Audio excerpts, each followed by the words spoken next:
Hey guys, welcome back to my channel. Welcome to Money's World. Period. So today's video is literally just gonna be like a little Q&A. I had people send me in some questions. Really just about everything, about modeling, about makeup, about regular life. You know what I'm saying? Because people always do ask me questions like about my skincare routine, or about how do I prepare for a shoot, or about my love life, or just about anything. So we're about to just get out. Sips tea, literally. Okay, so we're literally just about to jump straight into it. I'm just gonna go through and read off the questions, read off some of the questions. Okay, so the first one, this wasn't a question, it was just someone saying something. Girl, you're doing amazing. I'm so proud of you. Keep doing you. Thank you so much. It took me a lot to get to this place that I am right now, with just being happy within myself, with being at peace within myself. It took a lot for me to get here, so thank you. That means a lot. How do you stay positive through all the hating and bullshits? I would say I stay positive just by knowing myself, by knowing me, knowing my heart, knowing that I'm a genuinely good person. Prayer definitely helps me stay positive, because it's a lot of people that are praying on your downfall. It's a lot of people that are wishing that you don't succeed, and that are wishing you negativity and wishing negativity on you. So when you're praying, and you're praying that God just continues to give you that strength to deal with it, and to be able to just wish them well and wish them the best, so that you don't have any negativity, you don't have any negative karma that comes your way, is really the best way that I would say I deal with it. If there's one thing you could go back and tell your past younger self, what would it be? I think I would tell her it's gonna be okay. You're gonna be okay. You're going to be a beautiful woman. You are going to love yourself. It looks dark right now, but you're gonna make it through, and just continue to have faith and pray and be strong, and don't let it affect you. Don't let the small things, because when I was younger, I used to let a lot of small shit really get under my skin. I used to really blow up over the smallest things. So I would just tell my younger self to just stay focused. Don't let the bullshit, don't let the small shit get to you, because trust me, in 5 years, it's not gonna matter. If I knew what I know now 5 years ago, I would have been so much happier than I was, but now I'm here, so it's okay. Everything is a lesson. Skincare routine. So I always get people asking me about my skincare routine. So literally, Neutrogena. I really use Neutrogena a lot, because of the fact that my skin isn't too crazy, but Neutrogena just always helps when I have breakouts coming on. So Neutrogena, actually. Neutrogena face scrub, the foaming face wash, and it's like they're like little cleansing little circles. That's it. And just drinking water. I used to hate water, and then I really realized that once I started drinking it more, my skin just was always, looking like it is right now. So, what has been the hardest obstacle that you've had to overcome thus far in your life?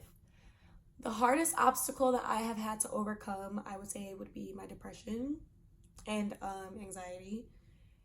If it was not for me having those things, I would say I would have been super happy all along. But I struggled with depression for a very, very long time. I struggled with anxiety for a very, very long time. So now that I'm not dealing with that, that's definitely what I would say the hardest thing to overcome was definitely, depression / anxiety. My makeup routine. So my makeup routine is really kind of just simple. So I start off with my primer. It is the alllll hydrating primer, and I also have the Makeup Forever Step 1, the mattifying primer. So I start off with primer, then I color correct. I color correct some of my dark spots, and I also go under my eyes. So I kind of conceal before I put foundation on, because it just makes it super natural looking once you put your foundation on, and just like perfect. It looks like flawless. So then I put foundation. I highlight with a lighter concealer. If I'm really trying to snatch the fuck out of my face, then I contour with cream. I contour with concealer. If not, I just contour at the end. But I highlight my face, powder. Then after powder, I do my brows. After brows, I do my eyes. And then when I'm done doing my eyes, I always put my bottom mascara on, and then I finish my face. So then I contour my face with my powder, highlight, contour my nose, then set my face, and then I go back and put my lashes on and apply my lashes. So applying lashes is the last thing that I do, and then I spray again. So it's pretty simple. It's really pretty simple. The culture shock from moving to, well, they said Michigan to Atlanta, but I moved from Alabama to Atlanta. So when I first went to college, it was only a culture shock because, or you could say it was a culture shock because I was around all Black people.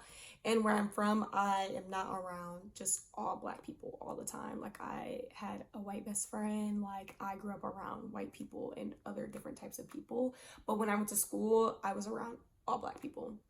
But I don't even think it was really a culture shock because I know how to adapt very well in situations. And so then moving from Alabama to Atlanta, it really wasn't a culture shock at all or a difference at all because it's the same as Alabama. You know what I'm saying? So it wasn't that bad. I actually loved it. I couldn't wait to go. I couldn't wait to get down south. So it wasn't a culture shock for me at all. Where do you see yourself in 5 years? I have to really think about this one. In 5 years, I know that I want to be a successful model. I want to be a successful businesswoman in all aspects when it comes to my YouTube channel. The podcast that coming, clothing, makeup, definitely a successful makeup artist, especially because I always do my own makeup for all of my shoots. So just successful, happy, at peace within myself, traveling, a couple pages full in the passport, if not the whole damn book.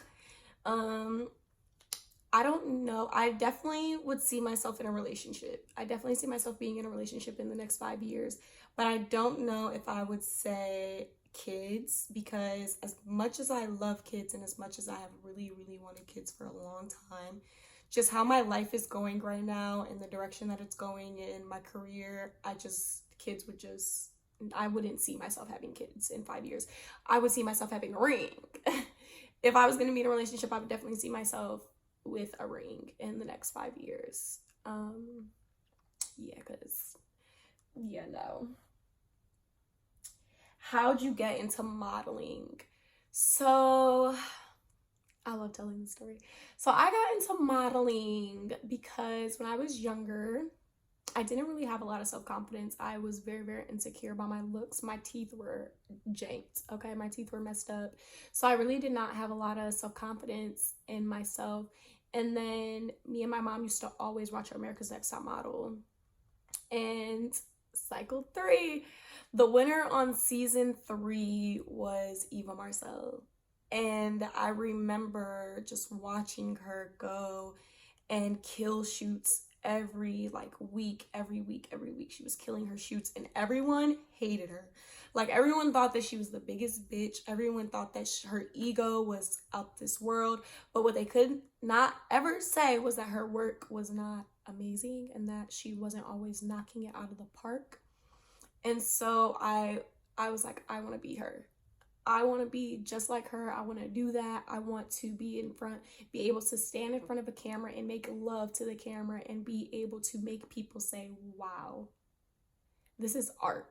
like, this is art, this is beautiful, like, this is beautiful, this girl is beautiful, her walk is impeccable, okay? Like, I wanted just to emulate her. So then when I started getting older and older, and when I started really coming into myself, got braces, you know what I'm saying, really gained a lot more confidence, then I was like, okay, I can really start doing that. So I was going to do Barbizon, but then when I went, it just wasn't really a good fit for me. So then I was like, okay, like, this is like, I think either my junior or senior year in high school. So I was like, okay, like, I'll just see where it takes me, whatever. And then when I got to college, like my freshman year, I was kind of starting to take it a little serious, but really wasn't taking it as serious. And then when I got back to school in last August, I was like, oh yeah, I'm gonna take this for real. And I started really taking it serious. And then it wasn't until January of 2019 when I really was like, okay, I'm going full force. I had my dreams laid out. I'm about to do this. And I had my first photo shoot, I think January 9th of 2019, with my first like real photographer, and it was amazing. And then I just kept going from there. I left school and moved to Atlanta to follow my dreams when it came to modeling and makeup. And ever since then, you know, the rest is gonna be history to tell my kids one day. You know what I'm saying? What is my biggest fear?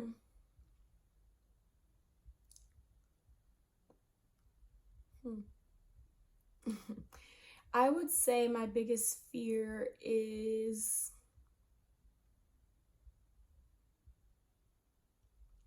that everything that I have worked for and all the things that I have prayed for and the person that I am now, I would somehow, some way lose myself again and not accomplish everything that I know I can accomplish and everything that I know I'm going to accomplish. That would be my biggest fear, is being back in the place that I was and being depressed again and having anxiety again. But really, as I'm getting older, I'm just realizing fear it's just a state of mind. If you tell yourself that there's nothing to be scared of, there's nothing for you to fear, then you won't have any worries. And if I know for sure I'll never go back to that place, I'll never let myself go back to that place, I will maintain my peace, I'll maintain my sanity. I'll keep going on the pace that I am with my career, just full steam ahead, no fucking break, okay? It's nothing really to fear, but if I was to say what my biggest fear was, that would definitely be it. What is my happiest moment in life? I don't want to cry. But my happiest moment in life is, I would say it's two different things, but just different aspects. My happiest moment in life is really when I talk to my little sister, and she tells me how proud she is of me and how much she loves me and how much she wants to be like me. And that is what I do it for. That is why I followed my dreams. That is why I chose me, because I wanted her to know that she could choose her and it would be okay. Yeah, those are my happiest moments, when I'm on the phone with her and I'm talking to her and she's just saying, Sissy, I want to be like you. Sissy, I love you. Sissy, I'm so proud of you. You're my favorite. Like, those are the moments that I live for. And also when I became the godmother to my godson and my goddaughter. So those are my happiest moments, becoming a godmom and my amazing sister.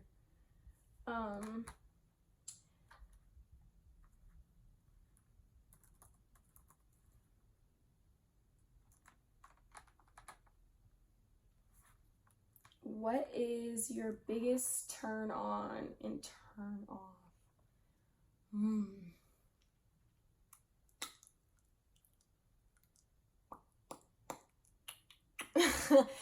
I would say my biggest turn off is, because I'm thinking on the turn on. I would say my biggest turn off is probably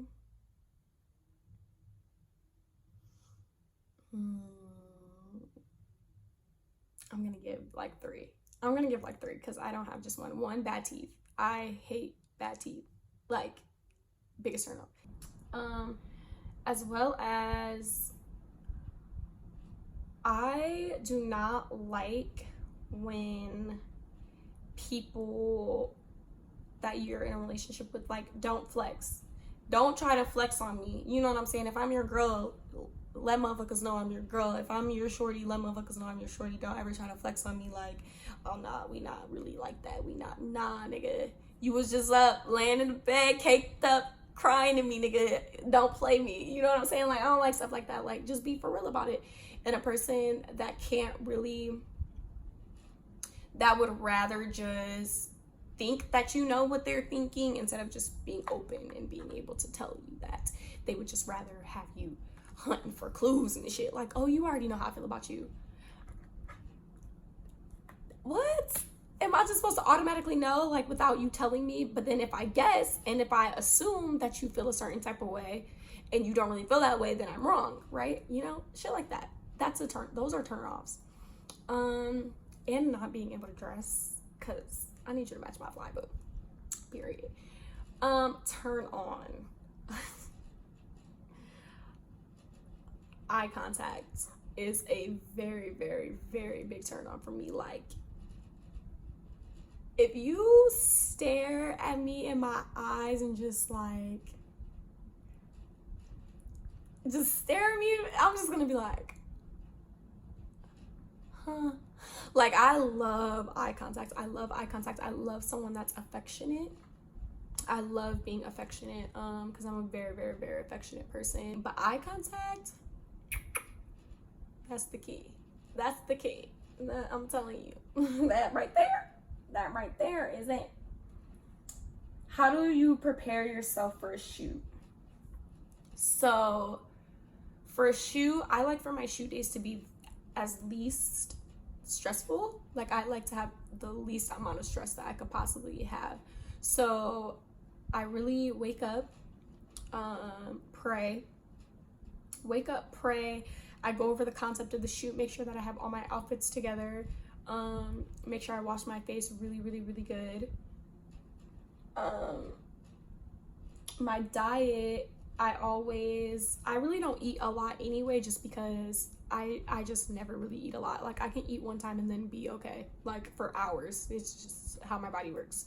But I normally just have some oatmeal with some crushed up walnuts in it, or like a bagel with some peanut butter. Mentally, I just really think about the concept of the shoot and really think about how I'm going to take the vision of what me and the photographer have put together, or what the photographer has, and just mentally prepare to take that to the next level and be able to Eva the diva that shit the fuck out. How did you get over your last breakup? I have a whole video on that. You know, I have a whole video on that. You can go back and look if you want to. But I got over my last breakup by really dealing with it. I got over it by really letting myself feel, by really letting myself go through the emotions of the hurt, the pain. I had to really deal with the memories. I had to really deal with how much I loved her, how much we loved each other.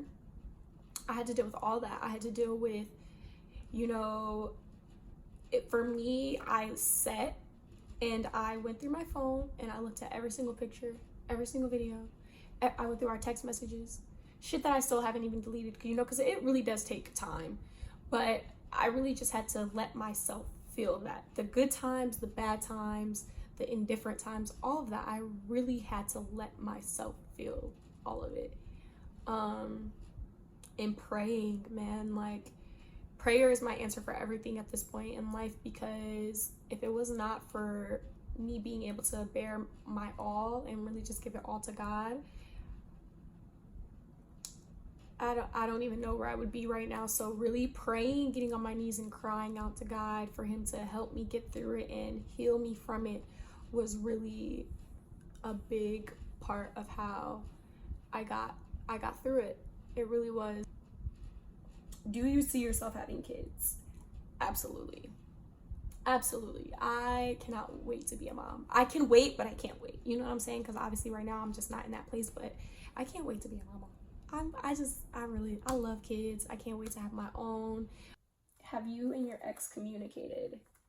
No. No, we haven't. We'll just move along. Y'all are asking a lot of relationship questions. Do you still love your ex?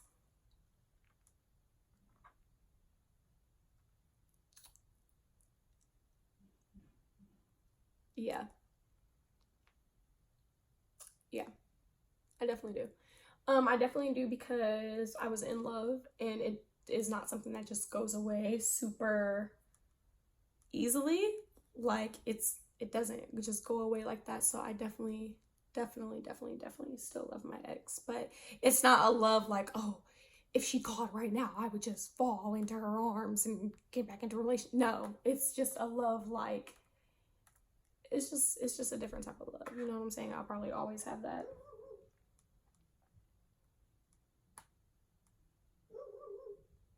Do you think you're gonna stay in Atlanta forever? I would say yeah. I love Atlanta. I love Atlanta, you know? I love Atlanta. What's your ideal date?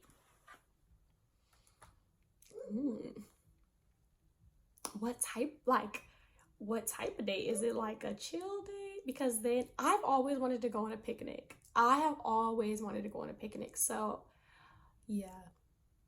I've always wanted to go on a picnic, but I love, like I said before, I really love just being booed up at home, playing Uno, and watching a movie on Netflix, drinking a glass of wine. That's my ideal date. But then I love to be able to get cute and go out, maybe have some dinner, do some fun shit afterwards, like shit like that. Like I love shit like that. So it really just depends on what type of mood I'm in for an ideal date. How did you learn to love yourself? I learned to love myself by looking in the mirror, no makeup on, just bare. Sometimes I would just be naked, like just looking at myself in the mirror and finding every reason for why I need to love myself, and looking at that person and being like, you're beautiful. Your story does not define you. Your past does not define you. The things that you have gone through do not define you. And you are an amazing person. You have a beautiful heart. You have a beautiful soul. You genuinely care about people. And you genuinely want the best for people. So I learned to love myself by doing that and praying. Once again, prayer is the answer for everything. So okay, that's enough. That's enough for now. That's enough for now. Thanks for coming to Mani's World, guys. Love you.